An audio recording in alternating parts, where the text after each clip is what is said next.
जीवन में हम लोगों को आगे बढ़ने के लिए, कोई भी चीज़ करने के लिए या फिर कोई भी नेक काम करने के लिए हम लोगों को इससे पहले कोई भी काम करें, हम लोगों को प्रार्थना करनी चाहिए। किसकी प्रार्थना? भगवान की प्रार्थना।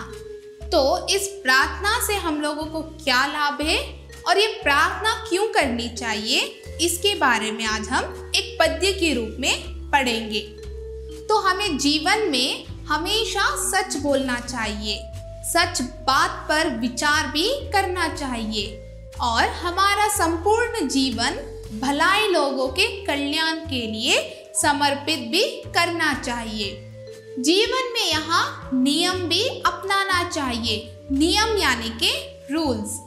और इसके अलावा हम लोगों को बीती बात यानी कि पास्ट को भूलकर हम लोग फ्यूचर के और कंसंट्रेट करें और कोई भी गलत चीज़ करने से पहले 100 बार सोचें। तो बच्चे इस पद्य से ये सीख सकते हैं कि हम प्रार्थना करना कितना ज़रूरी है। हमेशा कमज़ोर लोगों की भी मदद करनी चाहिए। उनकी सहायता करने से भगवान बहुत ही खुश हो जाते हैं। किसी का भी अपमान नहीं करना चाहिए। इस तरह की प्रार्थना भगवान से करते हैं। हमेशा एकता और भाईचारा के साथ रहना चाहिए। हम लोगों को ये जीना सीखना चाहिए कि हमारा जीवन आपसी में कैसे रहे, या ब्रदरहुड में या प्रेम संबंध से कैसे रहे। ये सब चीज़ की भी प्रार्थना करनी चाहिए।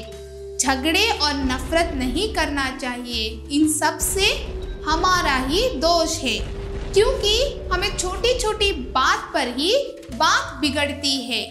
हमें अच्छे काम के साथ साथ नेक काम और दूसरे के भलाई और कल्याण के लिए आगे बढ़ना चाहिए। इस तरह अपने देश वतन के लिए हमेशा अभिमान का भाव भी रखना चाहिए। तो देखते हैं इनके एक एक पद्य में क्या सीख दिया है। तो इन्होंने अपने पहले पद्य में कुछ ऐसा लिखा है, सच बोल सच बात विचार, भले काम पर जीवन वारे, मिलकर रहे नियम अपनाए, बीती बातों को बरसाए। तो देखिए कवि ने अपने पहले पद्य में क्या कहा है।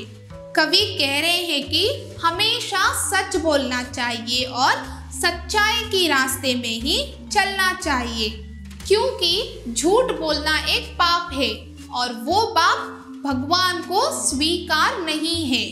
बीती बातों यानी कि पास्ट को हमेशा भूलो और फ्यूचर में कंसंट्रेट करो। तो कवि ने अपने पहले पद्य में ऐसा लिखा है। तो अब हम बढ़ते हैं कवि के दूसरे पद्य की ओर।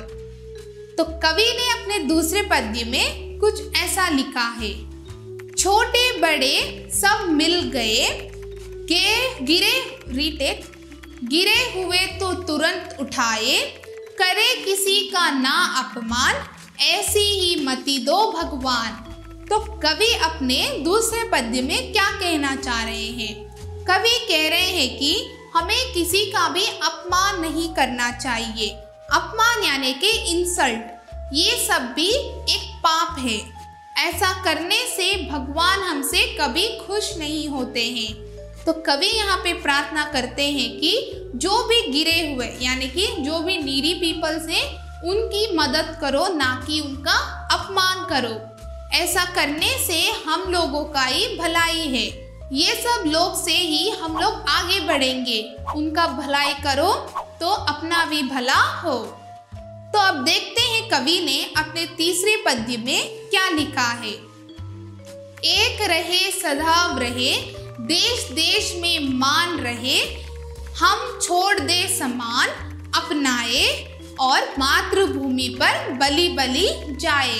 तो कवि अपने तीसरे पद्य में क्या कह रहे हैं?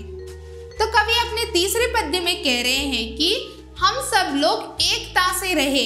एकता यानी कि यूनिटी में रहे, क्योंकि मिलजुल कर काम करना और एक अकेला होके काम करना में बहुत ही बड़ा डिफरेंस है।